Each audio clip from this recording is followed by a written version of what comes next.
World War II killed 85 million people. That's the deadliest war in human history. Or at least, that's what most people think. Because if you go back far enough, you're gonna find wars that make World War II look small. Wars that wiped out entire countries, killed tens of millions of people, and may have even cooled the planet itself. So let's go find the worst war ever fought, starting in the jungles of Vietnam. The year is 1965. The Beatles are everywhere, color TVs are showing up in homes across America, and the US has just landed its first combat troops in a small country called Vietnam.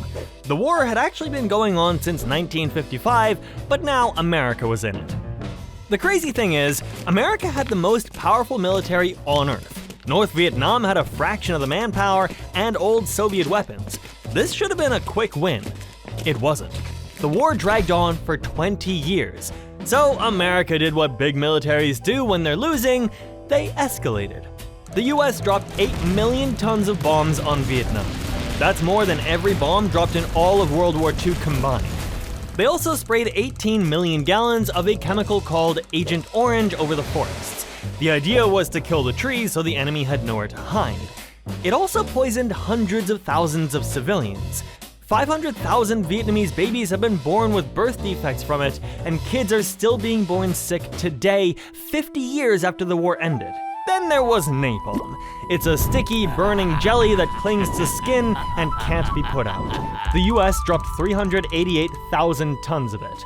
There's a famous photo of a 9-year-old girl named Kim Phuc running down a road with her clothes burned off, screaming in pain. That photo helped turn the world against the war. But the Vietnamese fighters had their own style. They lived underground in a 150-mile network of tunnels with kitchens, hospitals, weapons stores, and meeting rooms hidden beneath the jungle.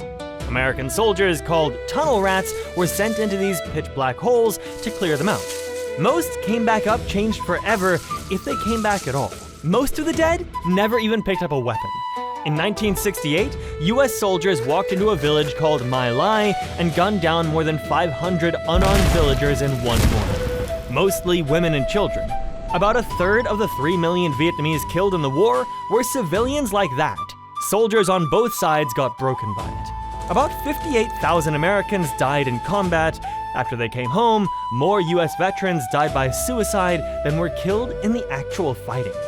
The war ended 50 years ago, but 300,000 tons of unexploded American bombs are still buried in the Vietnamese countryside. They still go off. They still kill farmers and kids every year. 3 million dead is still small compared to the next one. Rewind 50 years to a war fought in trenches no wider than a hallway, where soldiers got torn apart by machine guns and poison gas. The year 1914. Cars are still rare, most people have never seen a movie, Europe has been mostly peaceful for 100 years, and almost nobody alive remembers a major war. Then, a Serbian student shoots an Austrian prince in the head. Nobody really cared about either of them, but because of a tangle of military alliances, that one bullet pulled every major country in Europe into war.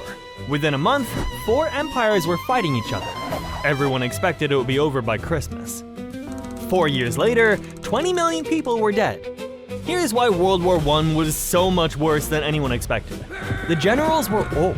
They were trained back in the 1800s when wars were fought with cavalry charges and brave speeches. But the technology had changed. The machine gun could fire 600 bullets a minute. So when generals sent 10,000 soldiers running across an open field at the enemy, they got mowed down in seconds. The soldiers stopped charging. They started digging. Both sides carved out 25,000 miles of trenches across Europe, enough to wrap around the planet. And then they sat in those trenches for 4 years, getting shelled, gassed, drowned in mud, and buried alive. The trenches were a special kind of hell. They were full of mud, dead bodies, lice, and rats the size of cats. When it rained, soldiers drowned in flooded ditches. When it didn't rain, they got trench foot, which is when your feet literally rot off because they've been wet for too long. Body lice spread trench fever, which infected over 1 million soldiers. Russia had a typhus outbreak that killed 2.5 million civilians on its own. Men went insane in the trenches. They gave it a name, shell shock. It was PTSD before they had a word for PTSD. Then there was the gas. Chlorine gas would burn out your lungs from the inside. Mustard gas would blister your skin and blind you. Soldiers described seeing a green cloud roll toward them and knowing they had 20 seconds to find their mask or die. And for what? Some battles were fought over a few hundred yards of mud. The Battle of the Somme stretched on for 5 months and killed 1 million men. By the end of it, the British had advanced 6 miles. Verdun was somehow worse. 300,000 dead over 10 months, all fighting over the same patch of dirt. But the real horror of World War I was what came after. The Spanish flu spread through the trenches and killed another 50 million people around the world. Russia collapsed into a communist revolution, Germany got buried under impossible debt and starvation, and the peace treaty was so unfair that another war was almost guaranteed. The world would get it 20 years later, and it would be much, much worse. Go back another 700 years, long before machine guns and gunpowder. The deadliest weapon on Earth was a horse and a man with a bow, and one man used both to kill 40 million people.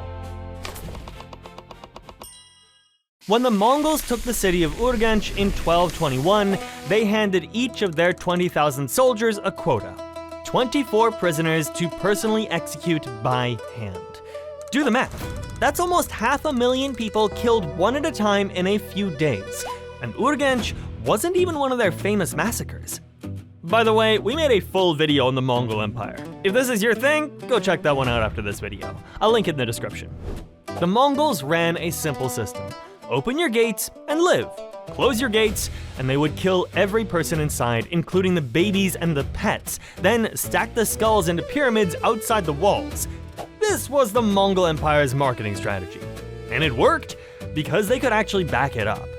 Genghis Khan was born around 1162 in Mongolia. His father got poisoned when he was 9, the tribe abandoned the family in the wilderness to starve. As a teenager, he was kidnapped and enslaved, but he escaped. By his 40s, he had united every nomadic tribe in Mongolia under his rule. Then, he turned his eyes to the rest of the world. Mongols had a few advantages nobody else had. They lived on horseback from the age of 3 and could shoot a bow accurately while riding at a full gallop. Their composite bows fired arrows 300 yards, twice the range of most European bows. They were also nomadic, so they didn't need supply lines. They just brought everything with them, including portable forges to fix weapons on the move. But the real weapon was psychological. The Mongols would send messengers ahead to a city with the same message every time. Open your gates and live. Close your gates and we'll erase you. Some cities ignored the message and learned the hard way. In 1221, the Mongols sacked the city of Merv and ordered every survivor to be killed. Soldiers were each assigned 300 to 400 prisoners to execute personally. The chronicles say the killing took 13 days. Around 700,000 people died in that one city. Then, the Mongols left, came back a few days later, and killed the survivors who'd been hiding under the bodies. This was the standard playbook. Persia's population dropped from 2.5 million to 250,000. That's 90% of the country just gone. In 1258, they sacked Baghdad, the most advanced city in the world at the time, full of libraries and universities. They threw so many books into the Tigris River that the water ran black with ink for weeks. The killing in Baghdad alone hit somewhere between 200,000 and 1 million people. Across the empire, the Mongols killed around 40 million people. That was about 10% of every human alive at the time. The destruction was so massive that scientists today can actually see it in the climate data. So many farms got abandoned that forests grew back across millions of acres, pulling enough CO2 out of the atmosphere to slightly cool the planet. The Mongols also might have started the Black Death. In 1346, they were attacking a trading city on the Black Sea called Kaffa. Plague broke out in their camp, so they catapulted the infected corpses over the city walls. Italian traders in Kaffa caught the disease, sailed home, and accidentally launched the pandemic that killed a third of Europe. The Mongols took 150 years and half the planet to kill 40 million people. Now Now jump forward 400 years to Europe, where one country lost an even bigger share of its population in just 30 years. All over two slightly different versions of the same religion. In May of 1618, a group of Protestant nobles in Prague got upset with their Catholic king. So they marched into the royal castle, grabbed 3 of the king's officials, and threw them out of a 3rd-floor window. Somehow, the officials survived the 70-foot fall. The Catholics said angels had caught them. The Protestants said they landed on a pile of manure. Either way, that one stupid moment kicked off a 30-year war that killed 8 million people. This was the 30 Years' War, and it might just be the most pointless mass slaughter in history. It started as a fight between Catholic and Protestant Christians in what is now Germany. Both sides thought God was on their team. Both sides were willing to burn the other side alive to prove it. Pretty soon, every major power in Europe jumped in to grab land while their neighbors were busy fighting. Sweden invaded, Spain invaded, France invaded, Denmark invaded. The war stopped being about religion and became about everyone trying to take a slice of Germany while it was bleeding out. Back then, countries didn't really have professional armies. They hired mercenaries. They were basically armed gangs who fought for whoever paid them.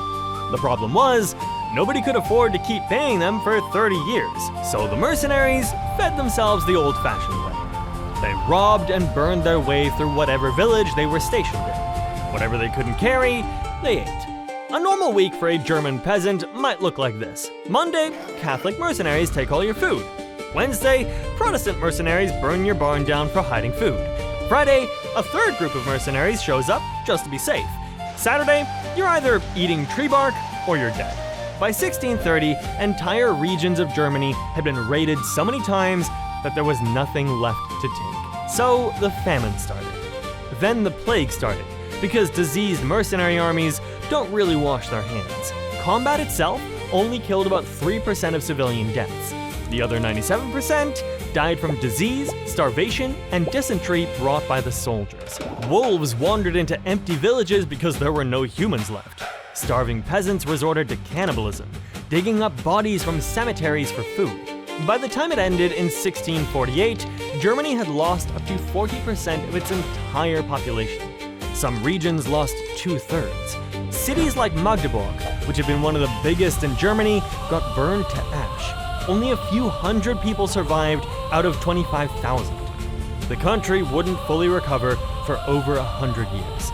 The craziest part is that nothing was really decided. The peace treaty basically said, let's all go home and agree to disagree about religion.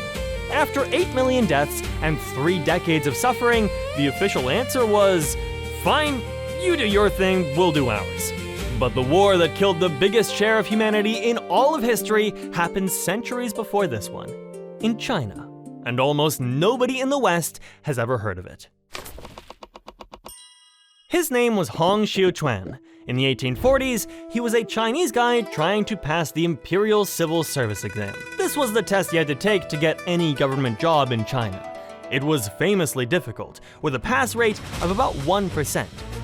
Hong took it 4 times. He failed 4 times.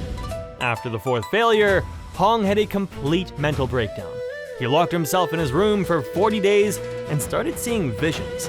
In one vision, an old man with a long beard appeared to him and told him he was actually God's 2nd son and Jesus' younger brother. When Hong recovered, he believed it completely, and he wanted to bring God's kingdom to Earth, starting with overthrowing the Chinese government. By 1850, Hong had built up a private army of around 30,000 farmers and miners who had also concluded that God's brother had finally come to save them. They called themselves the God Worshippers. They marched across southern China, swelling to over 1 million followers, and they were genuinely good at fighting. Hong also recruited 10,000 women into their own all-female battalions. They marched barefoot in trousers and fought right next to the men. For 19th century China, that was unheard of. In 1853, they captured Nanjing, which was one of the biggest cities in the world at the time. Hong renamed it the Heavenly Capital and declared the Taiping Heavenly Kingdom. The rules were strict. No opium, no alcohol, no tobacco, no gambling, no prostitution, no foot binding, Men and women had to live in separate camps, even if they were married. Sex was banned. Except, of course, for Hong himself. He had a palace with 88 concubines and rarely came out. The rules were for everyone else. Meanwhile, the actual war was devouring China. The Qing dynasty was already weak from losing the Opium Wars with Britain. Now they had a Christian death cult holding half their country. They had to hire Western mercenaries to help fight. One British officer, literally named Chinese Gordon, led a force called the Ever-Victorious Army against the Taiping rebels. The fighting was savage, but the famine was worse. Both armies took food wherever they went. Crops failed and villages emptied out. People ate tree bark and boiled leather, and eventually, they ate the dead. Some entire provinces had population drops of 70%. Travelers described walking for days through southern China without seeing a single living person. In 1864, after 14 years of war, Qing forces finally took back Nanjing. Hong had died a few months earlier, possibly by suicide, possibly by eating poisonous weeds in his palace garden because he refused to eat normal food. When the Qing soldiers broke through the walls, they killed over 100,000 people in the city in a single week. Then they dug up Hong's body, beheaded it, and blasted his ashes out of a cannon so he would have no resting place anywhere on Earth. By the time it was over, somewhere between 20 and 30 million people were dead, mostly civilians. Some estimates go as high as 70 million. Either way, that's more than every American killed in every war the country has ever fought, combined, multiplied by 20. But the most brutal war ever fought was only 80 years away. It happened in living memory. Some of the people who fought in it are still alive today. World War II killed between 70 and 85 million people. That's more than the entire population of the United Kingdom today, wiped out in 6 years. And it gets worse from there. It started in 1939. Germany was a wreck after World War I. The economy was gone and the population was starving. A failed art school applicant named Adolf Hitler had taken power, promising to fix everything. He fixed it by invading Poland and starting the biggest war in history. But Germany was only one part of it. On the other side of the world, Japan had been at war for years already. They had invaded China in 1937, and they were doing things there that made the Mongols look professional. The Japanese army committed a 6-week massacre in the city of Nanjing, killing somewhere between 200,000 and 300,000 civilians. Soldiers held sword-killing contests with each other to see who could behead more prisoners. Then there was Unit 731, a Japanese army facility where scientists ran experiments on living people. They infected prisoners with plague. They dissected them without anesthesia to see how their organs failed. Many of the victims were children. In Europe, Germany was building something even more systematic. The Nazis decided that certain groups of people, mainly Jews but also Roma, disabled people, gay people, and political prisoners, should be eliminated entirely. So they built factories whose only job was killing people. Auschwitz alone murdered over 1 million human beings. The total death toll in what we now call the Holocaust was around 11 million. 6 million of them were Jewish. While the genocide was happening, the actual military war was vaporizing entire countries. The Eastern Front, where Germany invaded the Soviet Union, was the largest and bloodiest theater of war in human history. About 30 million people died on that single front. Soviet soldiers at the front line had life expectancy of 24 hours. The Battle of Stalingrad alone killed close to 2 million people. The siege of Leningrad lasted 872 days, with the city completely sealed off and starving. People ate wallpaper paste and boiled leather belts to make soup. Around 800,000 civilians died in that one city, most of them from starvation. The cities themselves were being erased. Both sides started bombing each other's civilians on purpose, hoping to break morale. London got blitzed, Berlin got flattened, the British and Americans firebombed the German city of Dresden, killing 25,000 people in 2 nights. Tokyo was the worst of all. On March 9, 1945, American bombers dropped jelly bombs on the wooden city. The fire created its own weather, and 100,000 people died in just a few hours. That was one night. There were dozens more raids like it. Then came the atomic bombs. Hiroshima got hit on August 6, 1945. Nagasaki 3 days later. About 200,000 people died, half of them in the first few seconds. Survivors described seeing the shadows of vaporized people burned permanently into the walls. By the time it all ended in September 1945, almost 80 million people were dead. Around 50 million of them were civilians. The Soviet Union alone lost 27 million people, 14% of its entire population. China lost 20 million more on top of that. Most of Europe and East Asia was in ruins. There were 17 million displaced people wandering across continents with no homeland. That's why World War II is the most brutal war in human history. The death toll alone is bigger than any war before or since. And on top of that, World War II combined every kind of horror humans had ever invented, including death camps, atomic bombs, mass starvation, biological experiments, and the firebombing of civilian cities into one war on 6 continents. And it ended with humanity inventing weapons that could end the world. That's why no major power has dared to start one like it in 80 years. Because everyone alive today knows exactly what would happen if we did. But there is one war that may have wiped out an even larger share of humanity.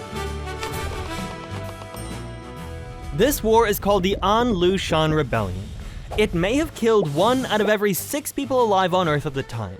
And it started over a fat guy and a love triangle.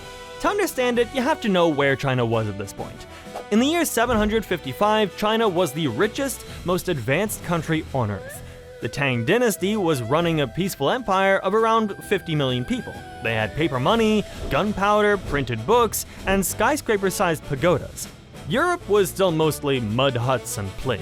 The Tang emperor was a guy named Zhuangzong, and he was deeply in love with a younger concubine named Yang Guifei. Like, obsessed level in love. He let her family run the government and stopped paying attention to ruling the empire. He just wanted to hang out with Yang. Yang had a favorite too, a general named Lushan. Lushan was 350 pounds and half Turkic. He was also known for being a hilarious entertainer. He would dance for the emperor by jumping up and down, even though he was massive. The emperor thought he was the funniest man alive. Yang adopted Lushan as her son, even though he was 30 years older than her. This is the part where everyone in the imperial court started asking questions. Tensions built between Lushan and Yang's cousin, who was the prime minister. Eventually, Lushan got tired of court politics, so in 755, he gathered 150,000 troops from the northern border and marched on the capital. The Tang army was caught completely off guard. Lushan captured the city of Luoyang within months and declared himself emperor of a new dynasty. The emperor and Yang Guifei tried to flee, but on the road, the emperor's own soldiers mutinied. They demanded that Yang be executed because they blamed her for the entire mess. The emperor was forced to watch his favorite person get strangled in front of him. He abdicated soon after, broken. But the war kept going long after the capital fell. It lasted 8 years. Lushan went blind from diabetes and was murdered by his own son in 757. The son was then murdered by a general who was himself killed shortly after. The fighting just kept going. Both sides hired foreign mercenaries, mostly Uyghur horsemen who looted Chinese cities as payment. By the time the rebellion was crushed in 763, the death toll was huge. The official Chinese census went from 53 million people to 17 million people. That's 36 million missing. Some of that was probably tax records breaking down. Even the conservative estimates put the death toll at 13 million. The higher estimates put it at around 36 million, which would mean the Lushan Rebellion killed a bigger share of humanity than any other war before or since. The Tang dynasty technically survived, but it never really recovered. The empire spent the next 150 years slowly falling apart from the inside. And hey, don't forget about that Mongol Empire video. We worked our asses off on that one. Trust me, you want to watch it. Click here.